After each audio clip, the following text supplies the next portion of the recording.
Tanggol!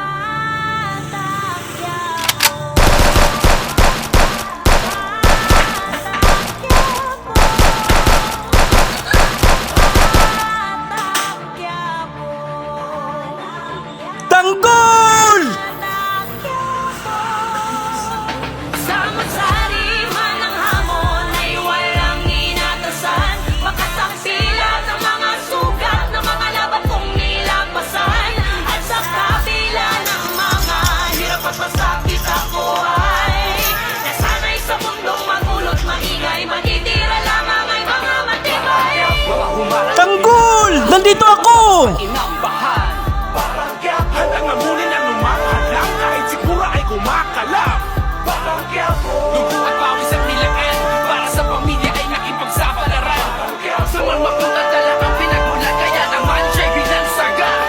Hinugin ang pinagdaanan to mula pagkabata. Hirap ng buhay ay kasama na sa aking kabanata. Pero kahit ganun nanalig ako at namanata. Kaya sa mga panganib di ako napabahala. Kahit lumaki pinag-iinitan lagi ng aking ama na madalas pinapanigan pangan ng aking ina. Ngunit ganun pa man, di pa di nagbago ang pangarap. Isa! Malibang pagkain ko Pagwas na sa gawas ko! Ko, maapit na ni! Teka.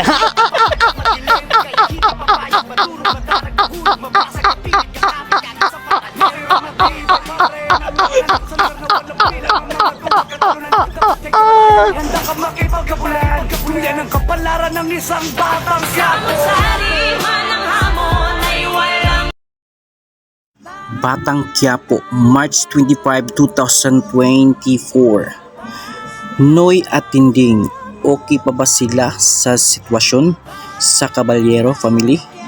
Agad pinatrabaho si Noy sa halaman, nahihilo pa si Noy. Kaya ito sinigawan ni Tinding si Pasing dahil ito utos daw ni Senyora. Kay ito nag-away sila. Si Tinding na lang nagtrabaho. Pinahingan niya si Noy kasi nahihilo daw. Pagkatapos, sobrang saya ni David na nakita niya ang babae na si Catherine. Binigyan ni David ng alak mamahalin. Yung alak na mamahalin para ipagyabang niya sa trupa ni Catherine. Ngunit napansin ni Kat, bakit? Sino daw nagbigay ng alak? Tanong ng trupa ni Catherine. Sumagot ang mayabang na David. Nagpakilala siya sa isa siya daw na Montenegro na pamamanahan ng ama niya, ng papa niya. Hindi ito nagtatagal, nakipag-join si David sa trupa ni Catherine.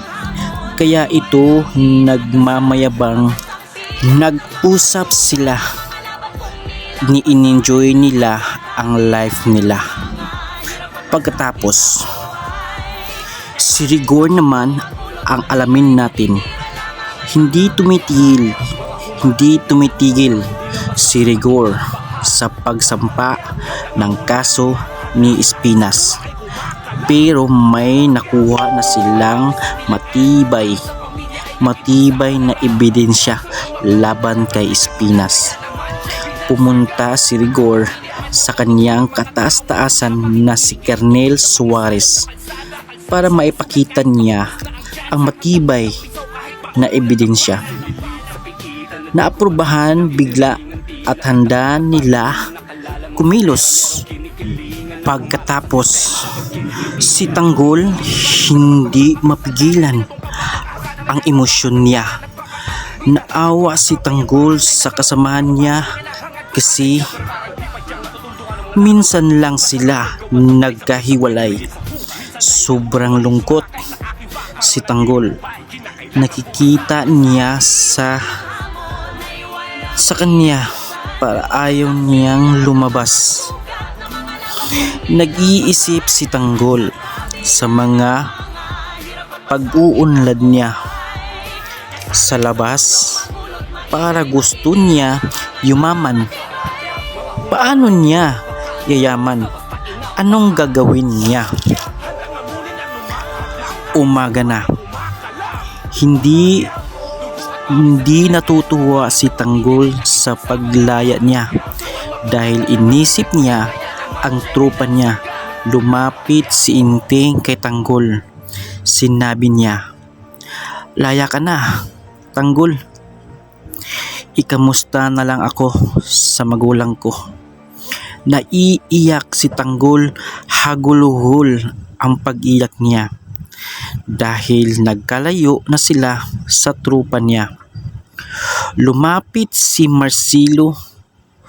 Sabi niya, "Maghanda ka na kasi lalaya na tayo mamaya." Sobrang saya ni Marcelo dahil nakalaya na daw siya. Pagdating ng oras,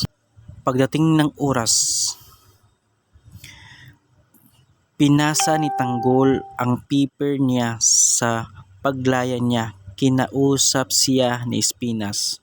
Sabi ni Espinas sa kanya, "Laya ka na at huwag ka nang makalimutan yung ginawa natin dito, kundi atin-atin lang ang ako sinabit mo at isusumbong mo ako, uubusin ko ang mga tropa mo." Sagot ni Tanggol, "Huwag kang mag-alala, hindi ko sasabihin yun. Paglabas ko, basta alagaan mo mga tropa ko. Babalik ako dito, kukunin ko sila. Kahit hihirapan ako mag-isip kung paano ko sila mapalaya. Sisiguraduhin ko na makuha ko sila. Hindi ko sila pababayaan pa. Maging mayaman ako pagdating ko dito. Sisiguraduhin ko na maabot ko ito. Kahit pagtiis ako, magpapagod ako, gagawa ako ng paraan para yumaman ako." Sagot ni Espina, "Sige na, puro drama na sa buhay mo. Lagi kang mag-iingat sa labas ha, at huwag ka nang bumalik dito nakapusas. Iwasan mo na ang magkakamali dahil yan ang magpapahamak sa iyo. At salamat pala sa iyo na tinutulungan mo ako." Sagot ni Tanggol, "Salamat din, Chief Espina. Labas na po ako." Nakalaya sila. Sobrang saya ni Marcelo na makalabas na sila. Hinihintay ni Marcelo si Tanggol sa paglabas niya. Pero ang nangyayari ngayon, Tanggol, tara na, halika na. Hinihintay na tayo." Sanong ni Tanggol, "Anong tara na? Sabi ko babayaran kita sa madaling panahon. Hindi yung sumama ako sa inyo." Hahaha. Naisahan si Marcelo kay Tanggol. Kinukumbinsi ni Marcelo si Tanggol para sumama sa kanya. Pero hindi nagtatagal, naliliwanagan si Tanggol ang isip niya. Sabi ni Marcelo ngayon, Tika, di ba sabi ko sa'yo tutulungan kita sa problema mo? Saan ka kukuha ng pera, koneksyon mo para yayaman ka?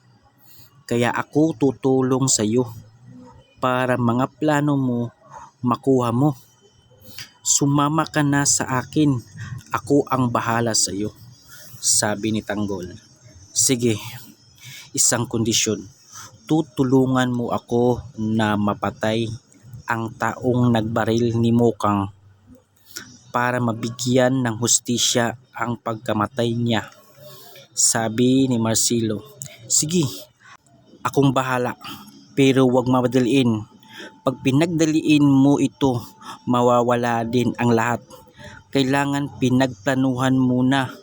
Dadaan tayo dyan, darating ng panahon para yumaman ka. basta sumunod ka lang sa akin.